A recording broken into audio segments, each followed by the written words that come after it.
Setiap hari sebelum kota benar-benar terjaga, ada denyut kehidupan yang tak pernah berhenti.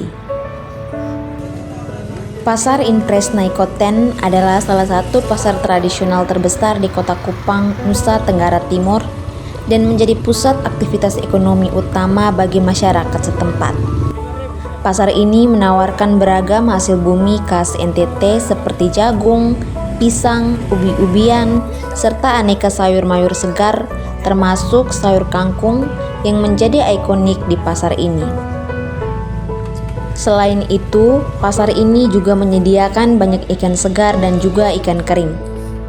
Pasar Impres Naikoten dikenal dengan penjualan rempah-rempah lokal seperti kemiri, kunyit dan kayu manis, serta minyak kemiri dan minyak kayu putih khas NTT yang banyak dibeli sebagai oleh-oleh karena manfaatnya untuk kesehatan. Pasar ini tidak hanya berfungsi sebagai tempat transaksi jual beli, tetapi juga sebagai ruang interaksi sosial dan budaya masyarakat setempat, sehingga sangat penting dalam mendukung perekonomian lokal dan menjadi destinasi wisata kuliner serta budaya.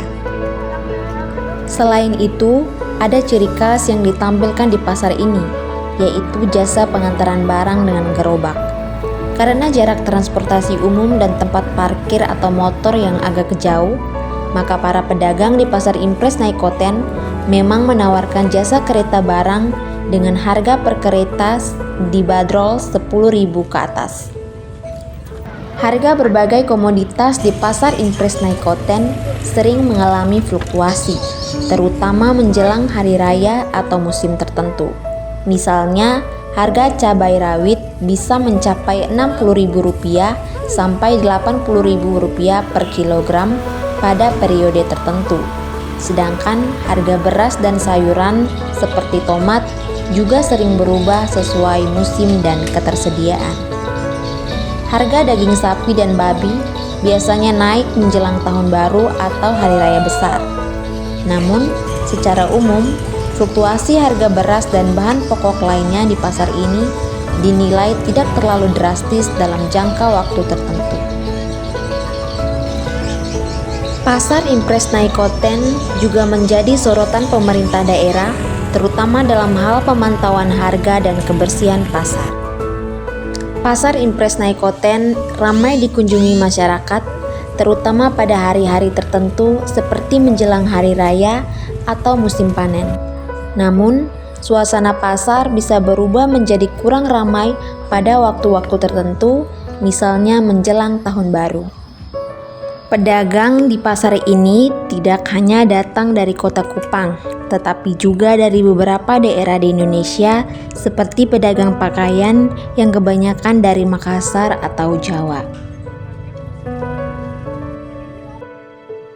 Sudah berapa lama Bibi berjualan di sini?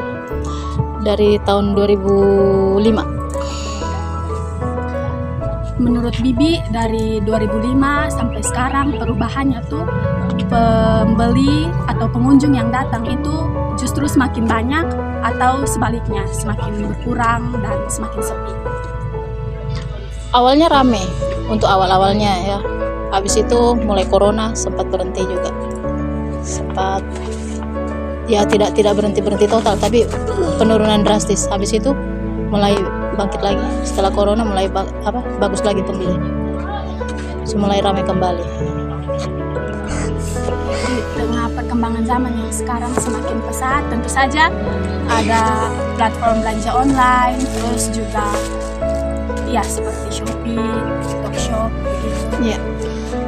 Tunggu.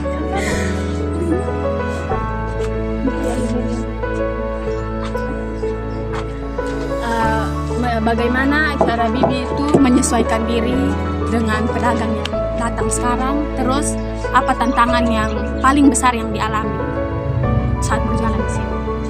Tantangannya ya bagaimana Kak ya? Katong pakai bahasa katong ya? Sempat ada Bapak. Maksudnya katong hanya cara bagaimana pembeli tidak bosan. Jadi kita adakan barang yang tidak hanya itu-itu saja, pasti bergantian. Jadi pembeli maunya apa, kita siap sediakan begitu. Tidak monoton. karena kan beda pembeli, beda kebutuhan juga yang datang toh Kak. Jadi apa harapan Bibi ke depannya agar pasar tradisional ini bisa tetap bertahan? Harapannya ya mudah-mudahan tambah hari tambah rame, tidak ada kendala lagi dengan yang lainnya.